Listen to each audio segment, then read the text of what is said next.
Yes, a very good evening to you tuned into UBC TV. Warmly welcome to UBC News Tonight. Let's start with a look at the top stories.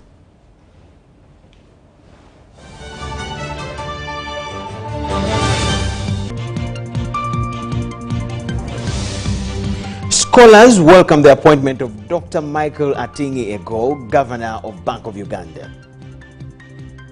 Uganda Police opens up inquiry into allegations of officers' involvement in abductions. The Electoral Commission extends voters' registration updates for another 7 days. While Uganda women's basketball team returns after qualifying to the 2025 Afro Women's Basketball.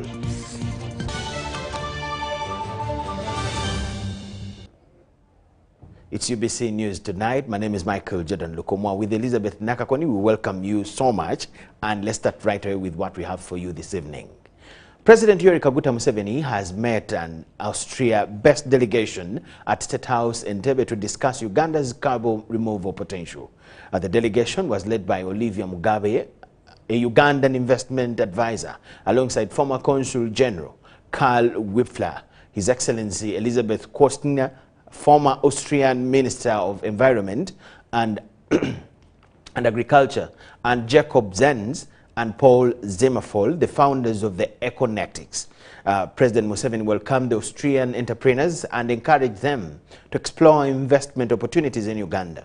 The delegation presented a groundbreaking partnership aimed at positioning Uganda as a leader in the global carbon market. With over 3 million hectares of forest and 14 million hectares of agricultural land, Uganda possesses significant carbon removal potential. As part of the collaboration, Econetics is set to become one of Uganda's key implementation partners, working to elevate the country's farmers and forestry projects to new levels of sustainability and economic potential. The initiative will generate up to $500 million in investment, reinforcing Uganda's commitment to climate resilience while delivering significant financial benefits to local communities.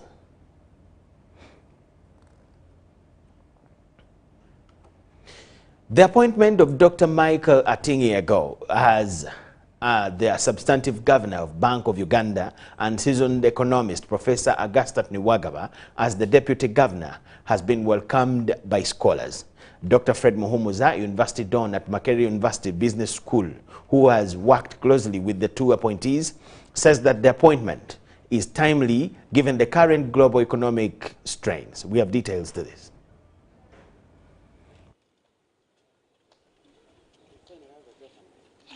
The long vacuum that was left in Central Bank following the demise of Professor Emmanuel Mutebile has for the last 3 years caused debate amongst the elite, with economists weighing in on what they referred to as a significant gap in monetary policy management. Without strong leadership at Bank of Uganda, some economists noted that the country was experiencing a rise in inflation and uncertainty in the financial market. According to Dr. Fred Muhumuza, the appointment of President Museveni is spot on. The office of the governor was still active, but it's designed to have two people. And as we've said before, the difference really comes in the discussions and additional experience and exposure of the two people now having those discussions. Because a lot of decisions are made by a monetary policy committee, which is even more than the two of them. There are other people in it. So what the president has done now is to add Professor Nwagaba in that team. That as they are deliberating, you'll expect his views to come up.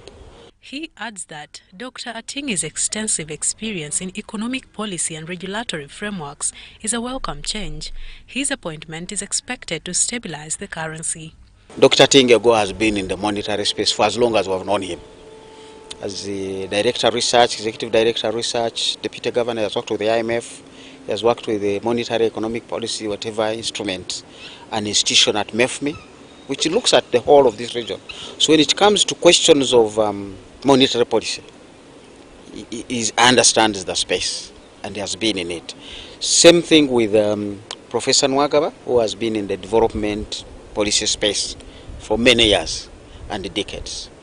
Dr. Muhumuza, who has personally worked with both of the new governor and his incoming deputy, says Professor Niwagaba's expertise in banking and finance will be crucial in addressing the challenges faced by the financial sector, particularly in areas of digital banking and microfinance. In terms of competence, in terms of the experience, in terms of exposure, they have that. But as we say now, how do you translate that experience and exposure to engage emerging issues? Trump is out there really disrupting the status quo, and it's not about to stop. Now that status quo out there in the West, you're going to see it emerge in our spaces by way of where our dollars, shall we still find them? Where are the interest rates going to go? The tariffs that Trump is putting out, they are going to disrupt production systems. So you'll see inflation coming, which is not necessarily arising from within the norms that Uganda knows. But the governor and the deputy governor, one of their core roles is dealing with inflation. Together, they have the potential to implement necessary reforms that will not only curb inflation, but also encourage foreign investment, essential for Uganda's economic recovery. We are counting on them, and the appointing authority has literally brought in a good set of people. And they are open-minded. It's not just about the two of them. We have had a lot of interactions and discussions, and as I've said, they meet other people, and that will also be able to enrich the wealth of knowledge out of which final decisions. Mario Nawori, Juman Samba, for UBC.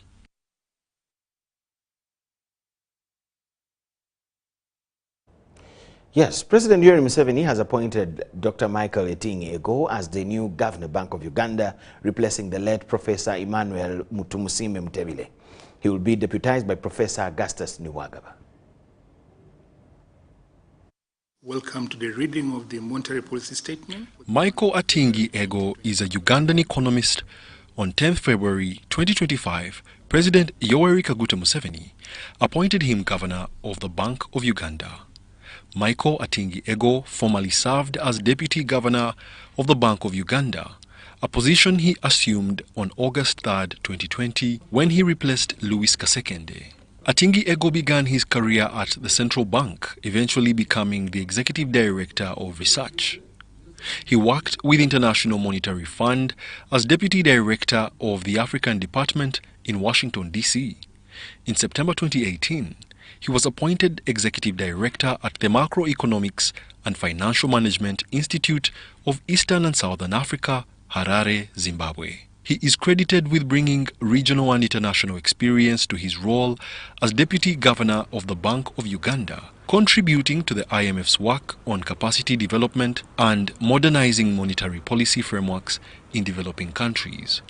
In May 2022, African Banker magazine recognized Ego as the Central Bank Governor of the Year for his work in taming inflation and maintaining foreign exchange stability in Uganda. Ego was born in Uganda and received his early education here. He holds a bachelor's degree in economics from Makerere University. He earned a Master of Arts in Economics from Cardiff Business School in the UK. He also obtained a Doctor of Philosophy degree in economics from the University of Liverpool, also in the UK. Is at 13.75. Meanwhile, Professor Augustus Niwagaba is the new Deputy Governor, Bank of Uganda. He is an economist and international consultant specializing in economic transformation and wealth creation in Africa. It is important for government, I think in my view, He has been appointed as the Deputy Governor of the Bank of Uganda as of 10th February 2025.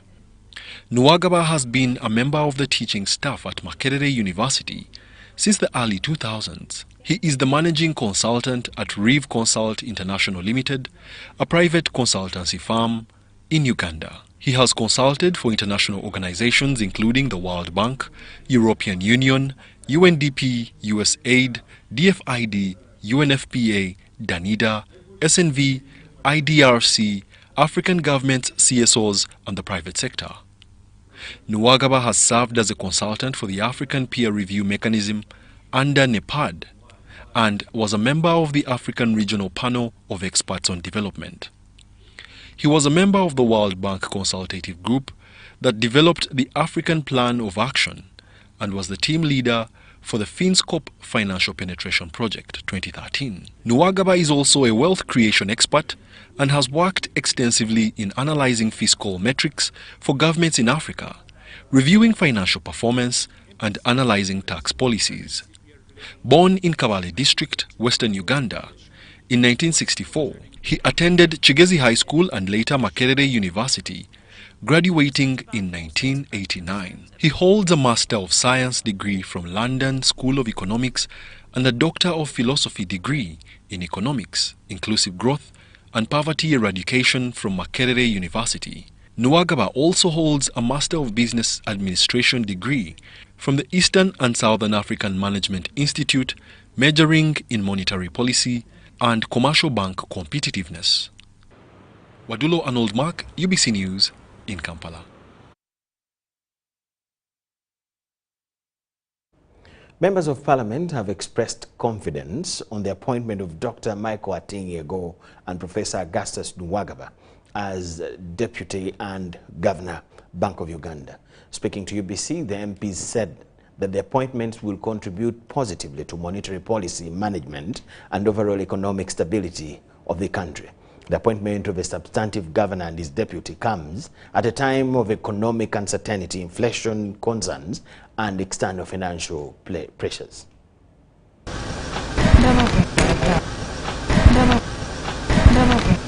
I believe it's also timely because that one resolves or puts to rest there's so many continuous demands from mostly opposition members of parliament on having a new governor for Central Bank of Uganda. So by the fact that the president has listened to their continuous calls or demands and made a decision to have a new governor, I think it's commendable, and the choice he has made is actually commendable.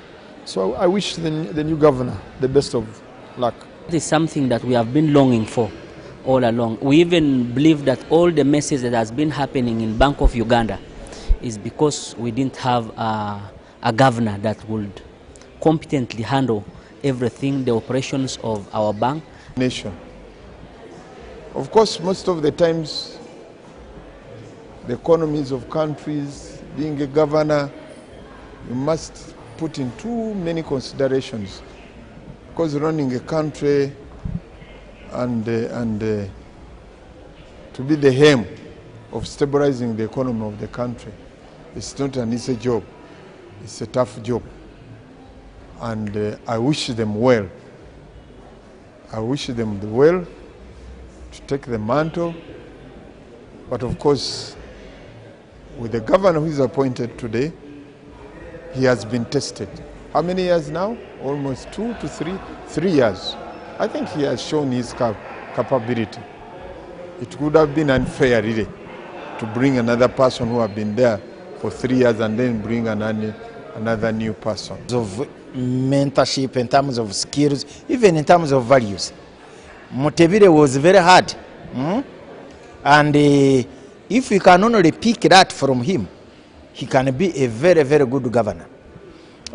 For the new deputy governor, in terms of knowledge, in terms of knowledge and skills, he's accomplished.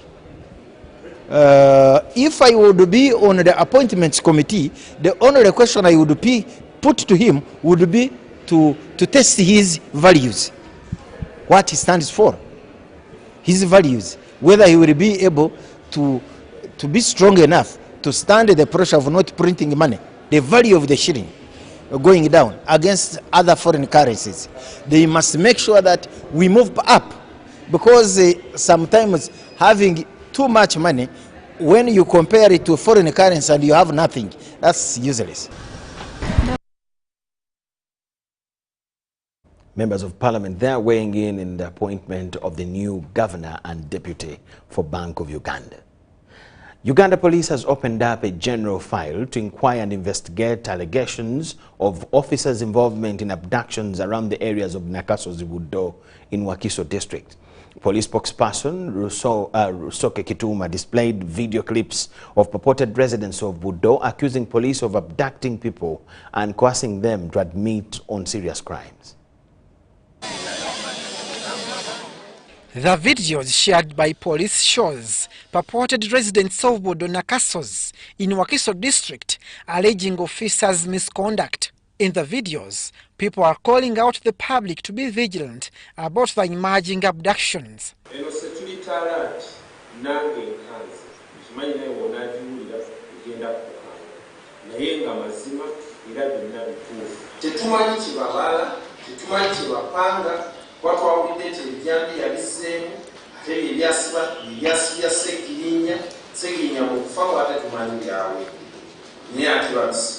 The residents accuse officers abducting young people and coercing them to accept being part of machete-wielding gangs. They claim the officers forced the victims to hold pangas as evidence as they record statements.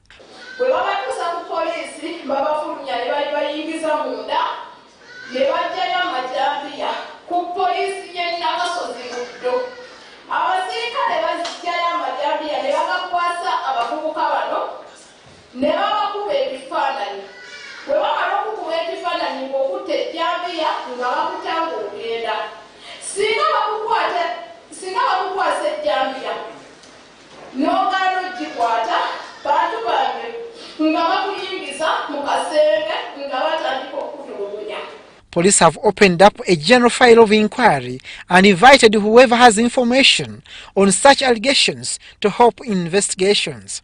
What we have found out is that these two individuals are not known in that area because we have contacted all relevant authorities, local council, and they say they do not know these two people, neither had they come into contact with these kind of allegations. However, police have warned the public against using security matters for social media content and will hold them accountable for unrest emanating from computer misuse. Now, if found that these people were simply looking for fame, now this would be extremely irresponsible and subversive. But we shall not draw conclusions. The allegations shall be investigated, and we shall take appropriate action. Meanwhile, police have directed commanders in Kampala Metropolitan working along Northern Bypass to be vigilant because of the increasing cases of robbery with violence. Thugs take advantage of heavy traffic jam to attack motorists. It is true, at times we have inconveniences from some criminals along Busega and that entire stretch. I wish to use this as information and convey it to the relevant commanders for action. Most roads exiting the central business district of Kampala are under construction, and during rush hours there is traffic jam on the northern bypass. Abdunasir Lubwama and Rogers Komagum for UBC. We thank you so much for watching. Let's take a short break. Keep it with us.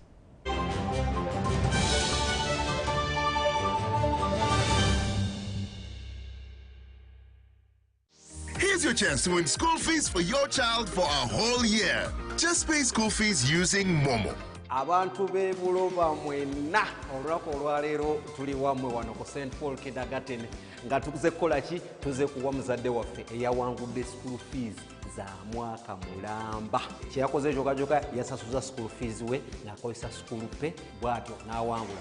Nasooka kwogera amannya ga mwana mulala ngenda okuwulira ng'asiriikiridde.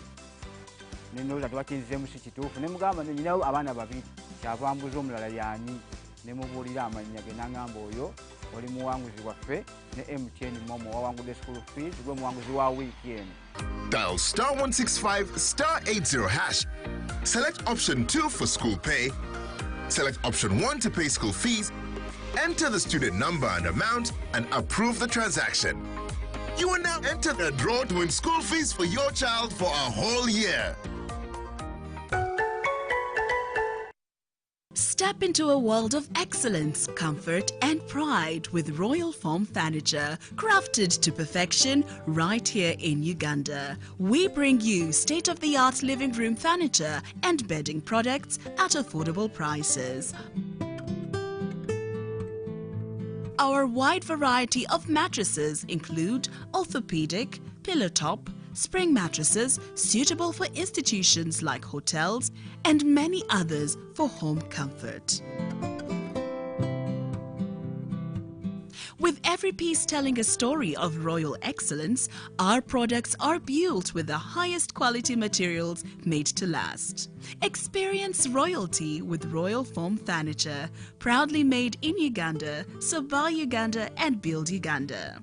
Visit our showrooms at Ginger Road, Chambogo Junction, Bukota Chisasi Road, and on Victoria Mall, Entebbe, on the first floor. It's our mission to secure your money. Protecting your money is as important as earning it. It is for this reason that the Deposit Protection Fund of Uganda, DPF, was established by the Government of Uganda to provide deposit protection to customers of regulated financial institutions. In the unlikely event that your commercial bank, credit institution or microfinance deposit-taking institution fails, the DPF will pay you up to 10 million Uganda shillings. Keep your personal information such as national identification number, mobile phone or an alternative bank account updated with your banker. Terms and conditions apply. For more information, contact DPF at Aha Towers, Plot 7 Lodell Road, Kampala. Call 0312-206-400 or visit our website at www.dpf.or.ug.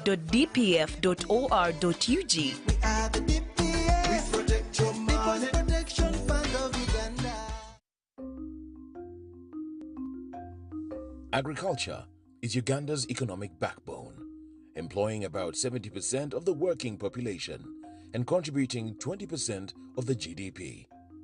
As the world becomes a digital global village, ICT has proven to increase productivity in the agricultural value chain. UKUSAF, through its Strategic Plan 3, recognizes the importance of access and usage of ICT-based tools, information and knowledge for farmers by providing them the needed skills to live, learn, work and participate in a digital society. We came up with a project which we took to UKSAF, and we're happy that UKSAF supported it. That project is called ICT for Farmers. What did we get from ICT for Farmers? We managed to skill up to 100,000 farmers.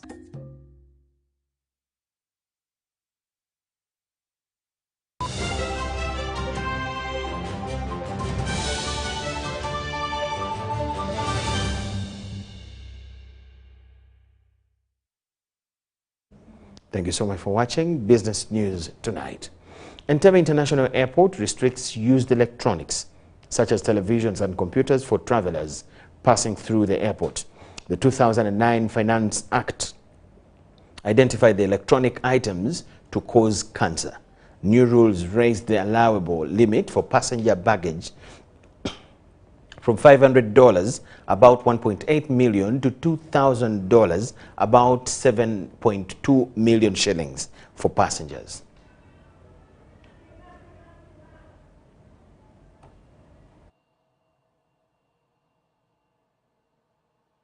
Sylvester Chiwanuka, the manager, customs at Entebbe International Airport, highlighted the cancer risks involved with the importation of these used electronic items that are a threat to Ugandans.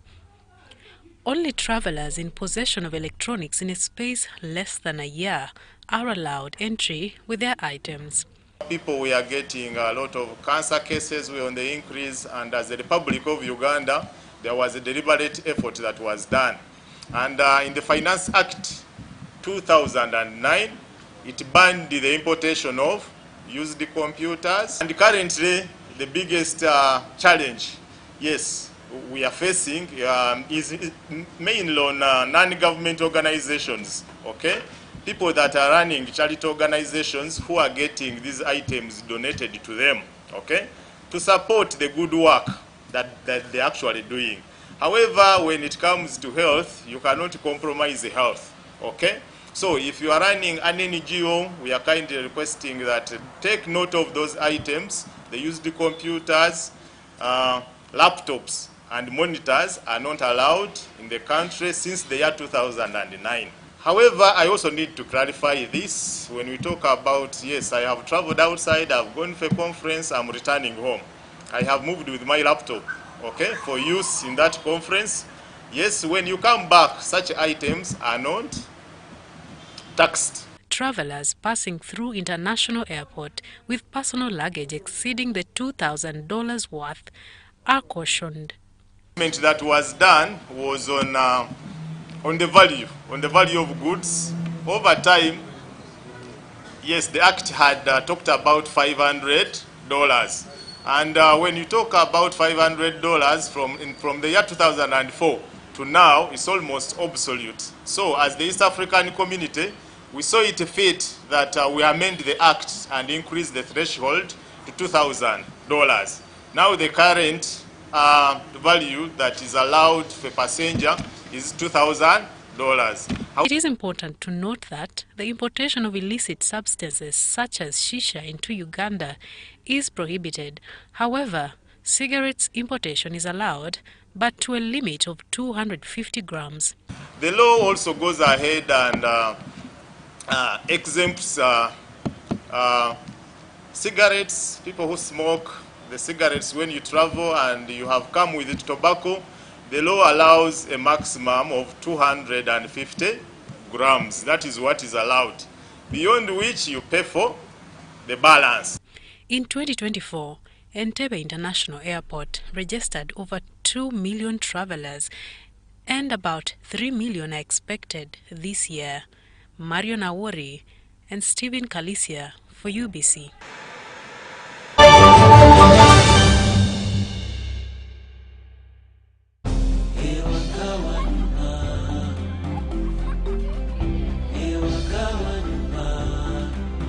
Tukwaniriza waka eri ebisanyusa.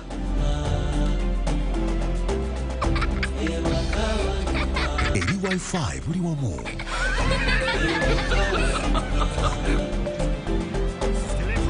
Eri speed za internet eza waggulu. Eri obukuumi.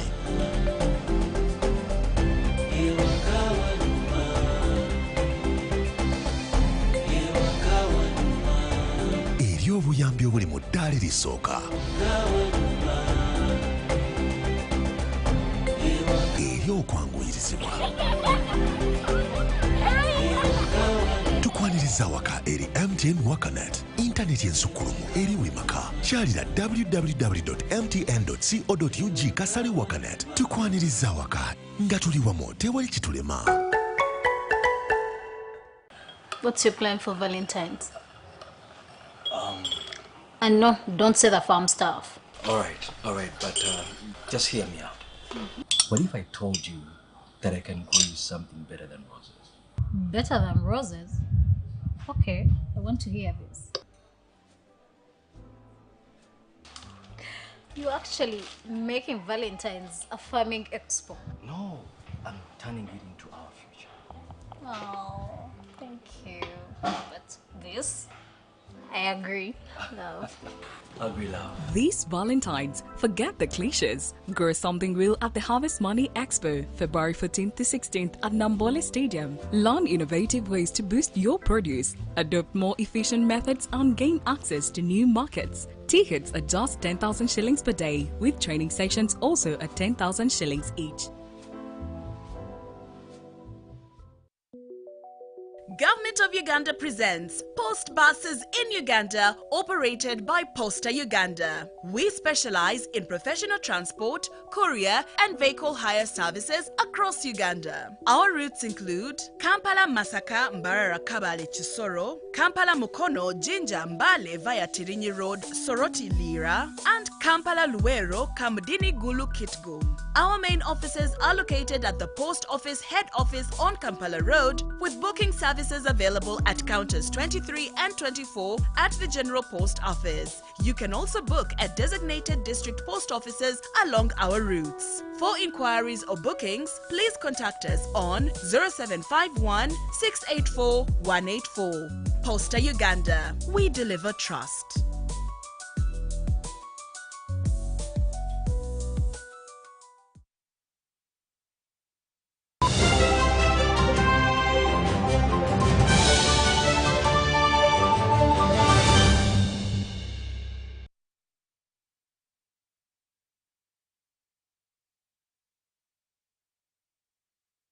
Sports news tonight. Uganda women's basketball team, the Gazelles, returned from Egypt today, Monday the 10th of February, during the wee hours of the morning, after sealing their qualification to the 2025 Afro Women's Basketball Tournament that is set for Ivory Coast in a few months' time. Team the Gazelles made a triumph return home today, Monday, February 10th, after a successful 3-week stint in Cairo, where they qualified for the 2025 Women's Afro Basketball Tournament. The team's impressive 74-63 win over Egypt in the Zone 5 title game was a highlight of their campaign.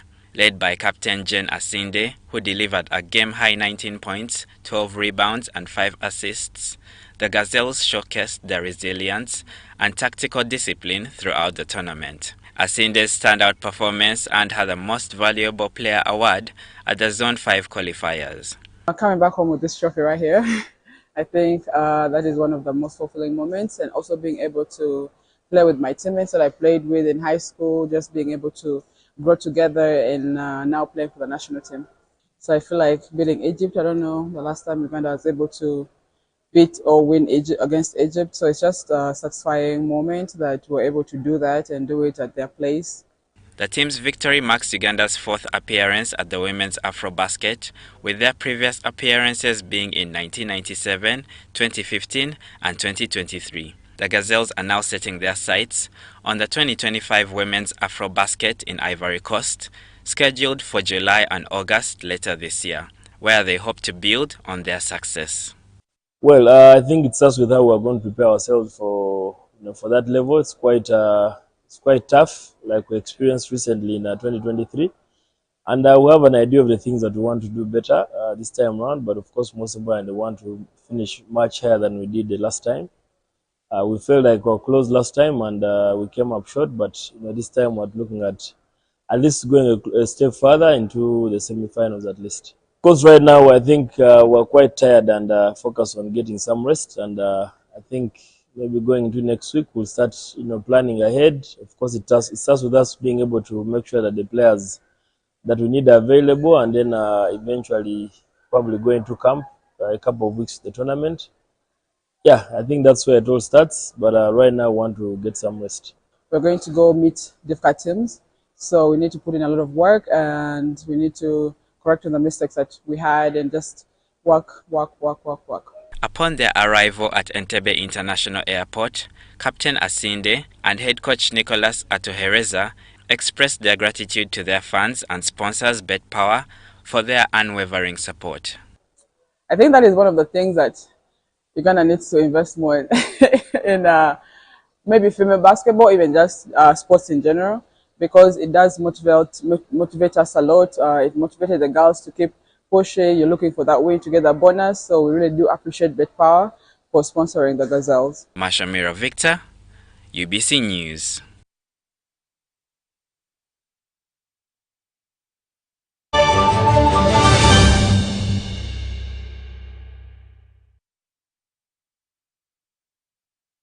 We had for you as newsroom. At this point, we'll get back to you at 10 p.m. with another arrangement that you know what to miss. But because we have the front bench, of course, we have to give you room to watch what that team has for you this evening. Thank you so much for watching. Let's get to you at 10 p.m. Bye-bye.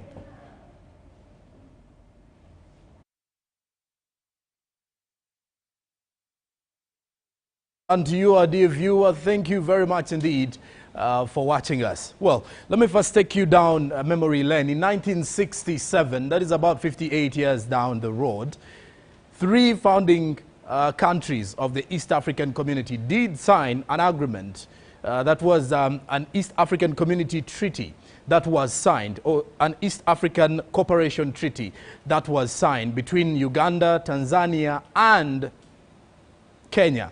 Now then, the cooperation did come up with the EAC, which was, of course, looking at regional integration and then also ensuring that these three countries can grow from the post-independence era to also lead their countries or their respective countries into a future that we are now grateful for.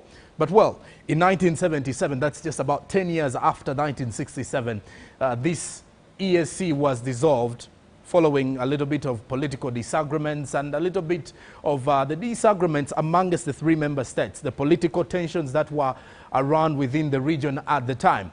And then, fast forward 1999, on the 30th of November, there was a summit in Arusha, that is the southern part of Uganda, in Tanzania, where there was further a new agreement or a treaty that was signed that led to the revival of the East African Community that came into place on the 7th of July 2000.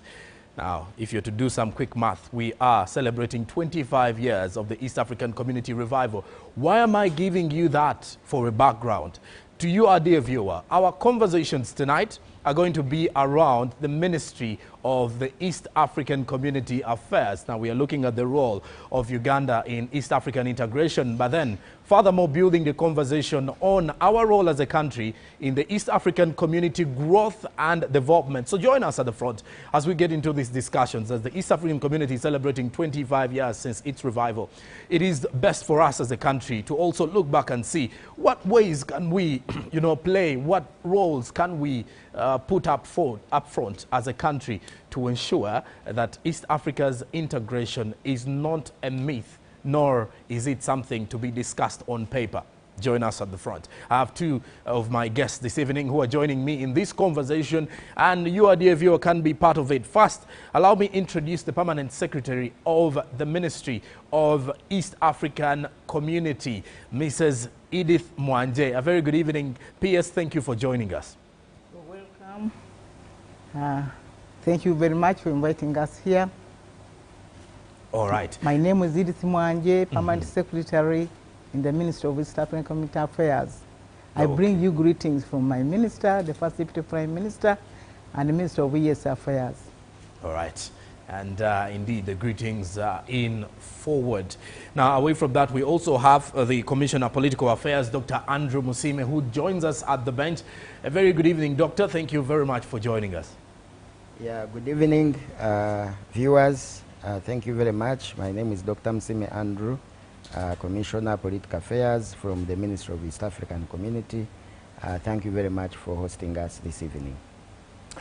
Well, indeed, you, our dear viewer, can be part of this conversation by sharing your feedback using the number 0709-602-592. That is via SMS and on WhatsApp. But also, in the same regard, if you're on X, you can use the hashtag UBC Frontbench to be part of the conversation by sharing your views and feedback. But we are also live on YouTube, meaning you can also share your comments on the same platform so that the two of my guests here can be responsive to those questions and concerns. But first, the symbol of unity here in Uganda that kicks off the front bench. Good evening. Oh, Uganda.